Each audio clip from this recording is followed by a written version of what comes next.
इथे फक्त दागिने नाही तर पिढ्यानपिढ्यांचा विश्वास मिळतो.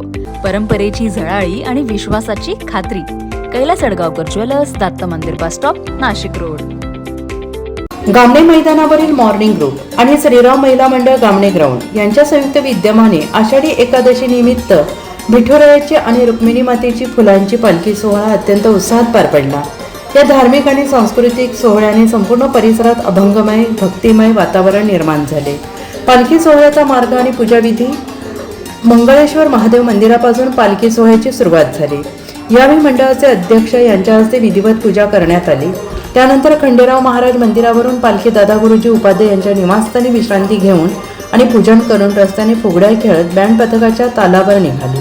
विठ्ठलाच्या भक्तिमय वातावरणात पालखीच्या भोवती महिला मंडळांच्या रोषणाई आणि बाहेरून पुरुषांच्या मंडळाने रोषणाई करून एक मनोहरी दृश्य तयार करण्यात आले.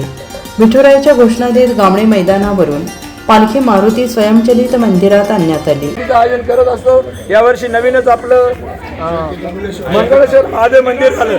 त्या ठिकाणी आपण तिकडनं पालखीला सुरुवात केलेली आहे आणि या ठिकाणी उपाध्याय साहेबांच्या इथं पूजनासाठी आलो आहोत. इथनं आपण गामणे ग्राउंडवर जाणार आहोत, तिथं रिंगण करणार आहोत आणि तिथनं दत्त मंदिरावर जाणार आहोत.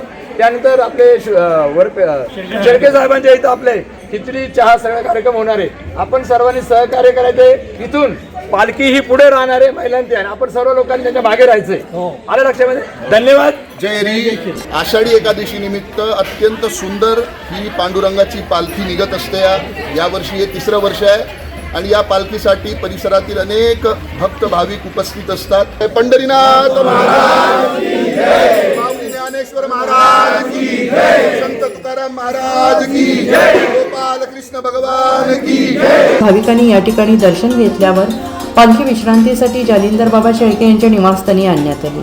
या ठिकाणी साबुदाणा खिचडी, राजगिरा लाडू, केक आणि महाप्रसादाचे वाटप करण्यात आले. पालखी सोहळ्यात प्रमोद उपाध्याय, डॉक्टर मंगलदास पवार, जालिंदर बाबा शेळके, अशोक घुमके, सुकणेश्वर बरबरपे, रमेश जगताप, भागवत नारखेडे, ज्ञानेश्वर पगारे, बाळासाहेब लोंढे, प्रकाश सोनवणे आणि सुनील शिंदे यांनी विशेष सहभाग आणि संयोजन केले. तर रमेश जगताप, तुकाराम येवले, दिगंबर आहेर, हेमंत मोरे, लालीलाल चव्हाळ यांनी विशेष परिश्रम घेतले.